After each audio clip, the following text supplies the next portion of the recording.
ሰዎች በወጣትነት አፍላ ጊዜያቸው አፍላ ምለው እንግዲህ እኔ 24 25ን ይዞ ነው ከዛ በታች ያው ገና ናቸው ዱብ እያሉ ነው 23 24 25 ጀምሮ በጋብቻ መጣመር ቢችሉ የእውነት ህይወትን ማጣጣም ይችላሉ። አብረን የምናጣጥማቸው የምንማርባቸው ከሌሎች ሰዎች ተሞክሮ የምንወስድባቸው ትኩረት የምናደርግባቸው የኑሮ ዘይቤዎችን መከተል ከቻልን ከተማርን ስለ ጋብቻ አስቀድመን ዝግጁ መሆን የምንችልባቸው ነገሮች ካሉ የእውነትም ዝግጁ መሆን ይቻላል። አንዳንድ ጊዜ እድሜ ብስለት ሊሆን ይችላል። ልምድ፣ ትምህርት፣ ተሞክሮ ለመውሰድ ፈቃደኛ መሆን ግን ሌላው ከእድሜ ጋር መስተካከል የሚችል የብስለት ምንጭ ነው። አሁን ያለው ዘመን አልፋ ጀነሬሽን ነው። ታውቃላችሁ አይደል? አልፋ ጀነሬሽን ማለት በወጣትነት እድሜያቸው ቴክኖሎጂ፣ መረጃ፣ ኢንፎርሜሽን እና ሳይንስ ላይ ምርምር ያደረጉ የትውልዱ አካል የተባዙበት ጊዜ ነው። ከዚህ እውነት መራቅ አንችልም። እነኚህ ልጆች ቀድሞ በነበርነው ጊዜ 40 ዓመት ሆነን የምናውቃቸውን ነገሮች ቀድመው የሚያውቁ ዝግጁ የሆኑ ከዓለም ጋር በደንብ መላመድ የሚችሉ ናቸው። አማካይ ወደ ኢትዮጵያ እናምጣው ብንል ወጣቶች ያጥለቀለቋት ሀገር ናት።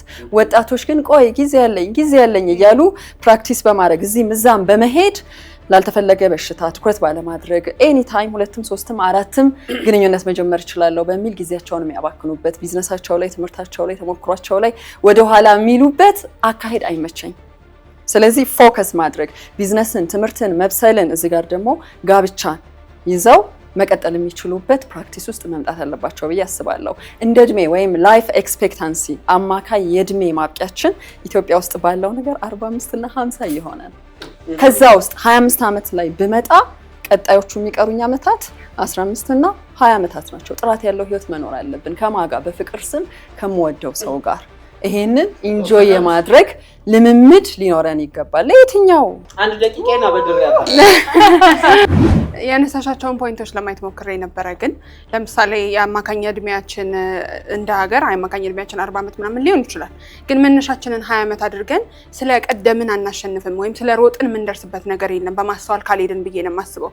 አብዛኞቻችን ሀያዎቹ መጀመሪያ ላይ ትዳርን ጀምረው አሁን አብዛኛው እንደምንሰማው ይሄ የትዳር ፍቺ ወሬዎች ለጆሮአችን እስከሚሰለች ደርሷል። እያየናቸው ደግሰን እያየናቸው ድግሱን በልተን ሳንጨርስ የሚፋቱ ሰዎች እየበዙ ነው። ለምን ይመስላል? ከማስተዋል ልብ ከመግዛት ከዛ ያነሱ ስለሆኑ ነው። አንዳንዶቻችን ማስተዋል ምን እንደሆነ ሳንረዳ ወደ ትዳር የምንገባበት ጊዜ አለ። ግን በተለይ ደግሞ እኔ በደንብ አተኩር የምናገር በፈልገው ሴት ልጅ በደንብ ማስተዋል አለባት። ህይወቷን ትዳር የሚታረፍበት ወይም የምናቋርጠው ነገር አይደለም። በመረጃና በማስረጃ ምናምን እንደዚህ ዘርዝረን የምናደርገው ነገር ሳይሆን የተከበረ ቅዱስ ነገር ነው ብለን ነው የተነሳ ነው። እኔ እንደ አንድ አማኝ ክርስቲያን የምነግርሽ ትዳር በጣም የተከበረ ቅዱስ ነገር ነው። ስለዚህ የምገባበትን ነገር አመኝበት አስተውዬበት ነው መሆን ያለበት። ማመን ሊቀድም ይችላል፣ ግን ማስተዋል ገና ለዛ እድሜ ገና ነው ብዬ ነው የማስበው። ለምሳሌ በ20 ዓመት የሚኖረን ፍላጎትና በ20ዎቹ መጨረሻ የሚኖረን ፍላጎት በጣም የተለያየ ነው እንበልና በ30ዎቹ መጀመሪያ የሚኖረን ፍላጎት በጣም የተለየ ነው። ወንድ ልጅ እንኳን ገንዘብ በጊዜ ይኖራል፣ ልብ ግን የሚገዛው በ40 ዓመት ነው እየተባለ የሚተረትበት ሀገር ላይ ነው የምንኖረው። ልብ እንደማይገዛ አብዛኛው ማህበረሰብ ተስማምቶ ያጸደቀው ነገር ነው። ስለዚህ ልጆች ማሳደግ አለ፣ ትዳር ውስጥ ኃላፊነት አለ፣ ልጅ አለ፣ እኛ ራሳችን ማደግ አለ። አብረን ማደግን አንስተሽ ነበር፣ ግን አብረን የምናርገው በምንድን ነው? የሰው ልጅ በተፈጥሮ ባይ ዲፎልት ማለት ነው። ለምሳሌ አንድ ነገር ቦረቡርብሽ ሳታስቢው ነው አይንሽን የምትጨፍኙ። ምክንያቱም ሰውነታችን ራሳችንን የመከላከል አንድ ሲስተም አለው። ስለዚህ ምንም ነገር በትዳር ውስጥ ቢፈጠር መጀመሪያ ራስሽን የመከላከል ባይ ዲፎልት የሰውነት ባህሪ አለን። ስለዚህ እሱ ባህሪያችን እየተገራ እየበረደ ሳይመጣ በፊት ሄደን ሌላ ሰው ጋር መግራት ወይም ደግሞ ማስተካከል በማንችልበት ሲቹዌሽን ውስጥ ትዳር ውስጥ መቆም አለብን ብዬ አላስብም። ስለዚህ ሊሆን የሚችለው እኔ ግን በአፍላነት ማግባት አለብን። ለምን ህይወትን አብረን አጣጥመን ስንኖራት ከስተቶቻችን ስንማር ነው ህይወትም የሚያምረው። አለበለዛ በቃ ግዴታ ማግባት ስላለብኝ ማህበራዊ ፕሮሰሳችንን እንደምንወለደው እንደምናድገው እንደምንሞተው በቃ ደርሻለሁ ነው ሊያልፍብኝ ስለሆነ ላግባ ይሆንና ማጣጣም ሳይሆን መጠና እንትን ይሄ መገማመት መሰራራት ሳይሆን ሁሉ ነገር ሳታቂው ስታደርጊው የሚጥም ነገር አለ፣ አውቀሽም ስታደርጊው የሚጥም ነገር አለና በእንጥፍጣፊ ሰዓት ማግባት እኔ ጎል ነው እንጂ ደስ የሚለኝ ትዳር ብዙ ደስ አይልም ባይ ነኝ። ለምን እኔ አሁን ለምሳሌ ባለቤቴ ሳገባት እድሜዋ 23 ነው። እኔ ደግሞ ያው 33 ነበር። እና በሷ እድሜ አይደለም ጠለፋ አይደለም በመሃሉ ያለው ያው በርግጥ ወንድ ልጅ አይበስልም የሚል ዘለፋ እዛው ወገና አካባቢ ሰምቻለሁ። የሷ እድሜ ላይ ሆኖ ትዳርን መያዝ እንዴት አይነት ቴስቲ እንደሆነ በባለቤት አይቼዋለሁ። እዚህ ለወንድ ልጅ ገፋ ያለው ለሴት ልጅ አነስ ያለው ሳይሆን የክርክራችን ርዕስ የሰው ልጅ እድሜው እንትን ባለ ሰዓት ቢያገባ ነው። እኔም የምመርጠው በወጣትነታችን ሁሉን ነገር ብናጣጥመው ባይ ነኝ። ደቂቃዬን ሐሳቡን መግለጽና ማብራራት እችላለሁ ለሚል ለቡድን አባል ቀሪ ደቂቃዬን ሰጥቻለሁ። አመሰግናለሁ። አይ ግን በዚሁ የሃያዎቹ መጨረሻ አረጀ የሚያስብል አይደለም። ጥሩ ነው ሐሳብ ጥሩ ነው ሐሳብ። ግን ምንድነው ሰው መብሰል አለበት ብዬ አስባለሁ። ብስለት ጥሩ ነው። አንዳንዴ በትንሽዬ ኤጅ ላይ ምንድነው ሁሉ ነገር ነው የገፋፋ የምትሄደው። ግን እድሜ ትንሽ ከፍ ባለ በኋላ ሁሉ ነገር የምታስበው ነገር የምታደርገው ነገር ምናምን ብስለት አለ። የማገናዘብ እንትን በጣም ይጨምራል። ሶ ልክ የሆነውና ልክ ያልሆነውን ነገር ማገናዘብ ትችላለህ። ይህ ምንድነው የሚባለው? እስቲ ናምጡልኝ ስሙን። ዝም ብሎ የሚገፋው ምንድን ነበር? በቃ እንደዛ አይደለም የምትሆነው። ስለዚህ እድሜ ትንሽ ከፍ ማለቱ የመብሰል ተነጋግረህ የመግባባት አሁን ምን በ25 ዓመት የሆነ ነገር ቢሆን መጫጫፍ ነው የሚሆነው። እድሜ የገፋ ቁጥር ግን ስለምትበስል ነገሮችን የምትፈታበት መንገድ የንግግር እንትንና ይቀየራል። ሶ ብስለት በጣም አስፈላጊ ነው ብዬ አስባለሁ። አንድ የቃለች ውሰጃት እባክሽ። ሳይንሱ ራሱ በምን ይደግፈናል መሰላችሁ? ወንድ ልጅ የሚበስልበትና ሴት ልጅ የምትበስልበት የእድሜ ልዩነት አለ። እንደውም አንዳንድ ሴቶች ምን ይላሉ? ባሌን እኮ አብሬ እንደ ሶስተኛ ልጅ እንደ ሁለተኛ ልጅ ደርቤ ነው ማሳድገው ይላሉ። which is የምንበስልበት የእድሜ ጋፓችን ራሱ በጣም የተራራቀ በትንሹ 10 ዓመት ነው ይላል። እና የተራራቀ ስለሆነ ለማሳደግ የምንገባበት ጉዞ ሊሆን አይገባም። በዛ ላይ ማደግ ህፃናት ዳዴ ብለው ውሃ ጠጥተው ምናምን ነው የሚሄዱት አይደል? እሱን ስቴፕ መጠበቅ አለብን። ማደግ፣ መብሰል፣ በፋይናንሻል ራሳችንን መቻል ለሴትም ለወንድም ማለት ነው። ወንድ ልጅ ደግሞ ፕሮቫይደር ነው የሚለውን ስሜት ለማምጣት ራሱን በገንዘብም በብስለትም መቻል አለበት። አለበለዚያ ተያይዘን እናድጋለን። ወዴት ነው የምናድገው? እየወደቀን መነሳት እንዳለ ሁሉ እየወደቀን በዛው መቅረት አለ። ስለዚህ እሱንም ኖት እንዲደረግ ነው። አንድ ደቂቃው ካላለቀብኝ እንግዲህ እኔ ደግፌ የምከራከረው ሐሳብ ምንድነው? ሰዎች በወጣትነታቸው ማግባት አለባቸው ነው፣ በልጅነታቸው አይደለም። ይሄ ይሰመርልኝ፣ በወጣትነታቸው። ያ ማለት ቲጂ ቅድም እንዳለችው እድሜያቸው ለማግባት ሲደርስ እኔ በምናምን አለው መሰላችሁ የሰው ልጅ የሚበስለው በኃላፊነት ነው እንጂ የ30 ዓመት የ40 ዓመት ጓደኞች ሊኖራቸው ይችላሉ፣ ግን ደግሞ አስተሳሰባቸው በጣም እንደ 20 ዓመት ሊሆን ይችላል። ስለዚህ የሰው ልጅ ኃላፊነት የሚያበስለው ከሆነ ትዳር ደግሞ ትልቅ ኃላፊነት ነው። ስለዚህ እዛ ኃላፊነት ውስጥ ገብተው በደንብ መብሰል ይችላሉ። አንድ ሁለተኛ ደግሞ ቅድም እዚህ ጋር ጓዴ እንደገለጸው ወጣትነት በደንብ ኢንጆይ መደረግ አለበትና ፐርፌክሽኒስት ከሆንን እስከ 40 ዓመታችንን ፐርፌክት የምንላትን ሴት ወይም ፐርፌክት የምንለውን ወንድ እየጠበቅን እንቀራለን። ከዛም ማህበረሰቡ ወይም ቤተሰቦቻችን አግቡ ስላሉን ብቻ እናገባለን። ግን ከነ ሚስቴኮቻችን የገባንበት ትዳር እዛው እየተራረምን የምናድግበት ነው የሚሆነውና ሁሌ ያኛውን ሳይድ ብቻ ባንይዝ። ሌላው ደግሞ የምንገኘው 2026 ላይ ነው። 2026 የኢንፎርሜሽን ዘመኑ የኢንፎርሜሽን ነው። ስለዚህ ሰዎች በደንብ ብስለት አላቸው። አሁን እንኳን የ23 የ24 ዓመት ሰው ህፃናት ራሱ በጣም ብዙ ነገሮችን ያውቃሉ። ስለዚህ ኢቨን ሳይድ ሀስል የኮሌጅ ተማሪዎች ትምህርታቸው ላይ ብቻ አይደሉም ያሉት፣ ስራ ይሰራሉ። ስለዚህ ፋይናንሻሊም ስቴብል የመሆን አቅም አላቸው። ፕላስ ደግሞ ወንድ ልጅ ፕሮቫይደር ነው ኦፍ ኮርስ። ሶ ፕሮቫይደር ለመሆን ከልጅነቱ ጀምሮ ነው የሚጥረው። ስለዚህ 40 ዓመቱ ላይ አግብቶ ልጁ 10 ዓመት ሲሆን ሰውየው 50 ዓመት መሆን የለበትም። ሴቷም ሴም ቲንግ።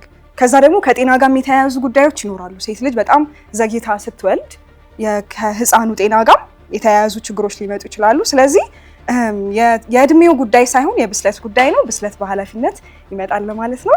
13 ሰከንድ ለቲጂ። እኔም ቲጂ ካላ ምሳሌ ሰጠበታል አለ። በነገራችን ላይ ማለት በስተርጅና ማለት ስትበሲ ድረስ ቆይተሽ ካገባሽ ልጅሽ ለአንቺ 40 የታረደው በሬ ፊኛ ይጫወታል። ስለዚህ ከልጅ ጋር አብረሽ ነው ማለት ነው። እኛ ያወራን ያለው ስለ 50 ዓመት እና ስለ 60 ዓመት ጋብቻ አይደለም። እሺ እኔ ግን ስፔሲፊካሊ እዚህ ጋር አንደርስታንድ የተደራረገን አይመስለኝም። ቅድም ቲጂ እንዳልሽው የመኖሪያ እድሜያችን ማክሲመም እስከ 45 የተቀመጠ ነገር አለ ተብሏል። እነማን ናቸው እነዛ ያን ነገር የሚያስቀምጡት? which is እግዚአብሔር ፈጣሪ የሰጠው እድሜ እስካለን ድረስ እንደዚህ አሁን ጄሪም እንዳልሽው ይሄ ዘመኑ ያፈራቸው ነገሮች የሚባሉ ነገሮች አሉ። እሱ ነገሮች ናቸው አሁን ላይ ወደ ኋላ አሁን ኤርሊ ኤጅ ላይ እንደዚህ ነገሮች ላይ ደፍረን እንድንወስን የሚያደርገን። በቃ እድሜያችሁ እኮ እስከ 45 ዓመት ነው ማክሲመም ተብሎ ተቀምጧል ይባልና ሁሉ በፍጥነት 20 ዓመት 23 ላይ ማለት ይጋባል። ሶ እዚህ ጋር በጣም ሚስ አንደርስታንዲንግ የሚፈጠረው ምንድነው ልጅ ሲፈጠር ቴክ ኬር የማድረግ ነገሮች ላይ ማቹርድ አርገዋል ብዬ አላምንም በዛ ታይም እኔ እንደ ግሌ ማለት ነው። ምክንያቱም ብዙ ጊዜ እንደ ሴቶች አይታችሁ ከሆነ ሪሌሽንሺፕ ላይ ሲገቡ ከ19 እስከ 20 ምናምን ሲሆኑ የሆነ በጣም ኦንሊ ፎከስ የሚያደርጉት ፍቅር ላይ ብቻ ነው። ከፍ ሲል ደግሞ ከ20 እስከ 23 ሲሆን ደግሞ የሆነ ነገሮችን የማገናዘብ ነገር ይኖራል። ስለዚህ እድሜዎች ከፍ ባለ ቁጥር ነው ማቹሪቲ የሚመጣው ብዬ ነው የማስበው።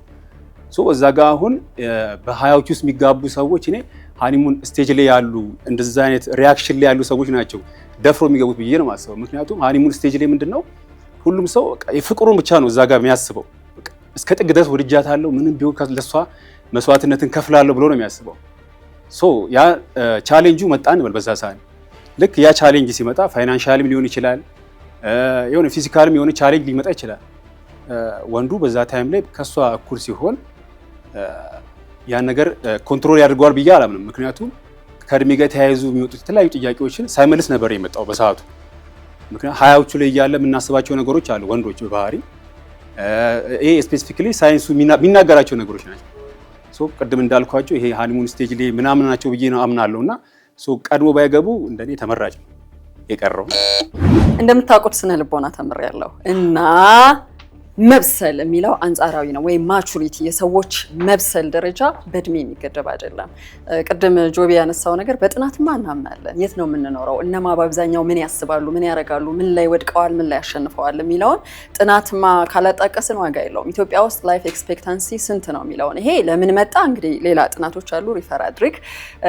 ምንድነው ያስጨነቀን ያለው ኢኮኖሚያችን ምንድነው፣ የትኛው የእድሜ ክልል ላይ ያሉ ሰዎች የበለጠ የቱ ላይ ነው የተሯሯጡ ያሉት የሚለውን ሪፖርት የማህበረሰብ ሳይንስ አጥኚዎች የስነ ልቦና እንደዚሁም የሀገሪቱ ስታቲስቲክስ ቢሮ ሪፖርት ሲሰጠን እሱ ላይ ተመስርተን ነው ብዙ ነገር የምንሰራው። ዓለም በወጣቶች ኢኮኖሚ እየተዘወረች ነው። ዓለም በወጣቶች ቴክኖሎጂ ፈጣሪነት እየተዘወረች ነው። ማርክ ዛከርበርግን ሪፈር አድርጉ። ትዳሩ መቼ ጀመረ፣ ምንድነው ኢንቨስት ያደረገው፣ ለምን መረጠው ያን እድሜ የሚለውን ትንሹ ማሳያ ኢትዮጵያ ውስጥ ኮሌጆች ውስጥ ያሉ ልጆች፣ ከፍተኛ ትምህርት ተቋማት ውስጥ ያሉ ልጆች ትላልቅ ገንዘብ መስራት እየቻሉ ነው። ከታጠረው ቦክስ እየወጡ ነው። አንድ ደቂቃ ነው። ደስ አይልም። ደስ አይልም።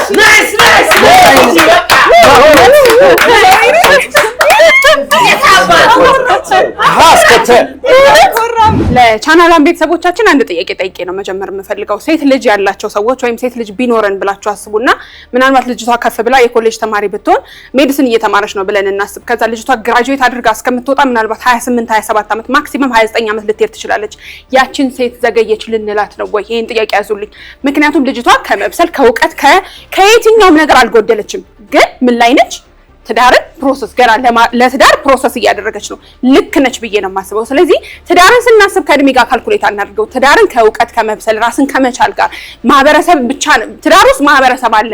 ትንሿ ቤት ውስጥ ህብረተሰብ ነው የምናኖረው። ስለዚህ እነዛ ህፃናት ነገ ሀገር የሚረከቡ ሰዎች እንዲሆኑ እናት አባት የበቁ አስተዋይ ሰዎች መሆን አለባቸው ብዬ ነው የማስበው።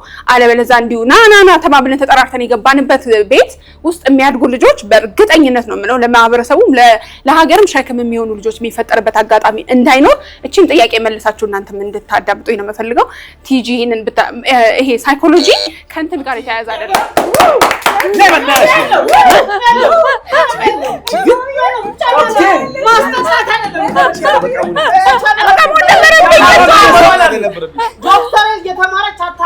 በነገራችን ላይ ኢትዮጵያ ውስጥ ለሰማናቸው ታሪኮች ውስጥ አይ ፎር ኢንፎርሜሽን የኢትዮጵያዎቹ ታሪኮች እድሜያቸው ጆቢ 45 እና ከዛ በላይ የሆኑ ሰዎች ታሪኮች ናቸው ካፕሎቹ።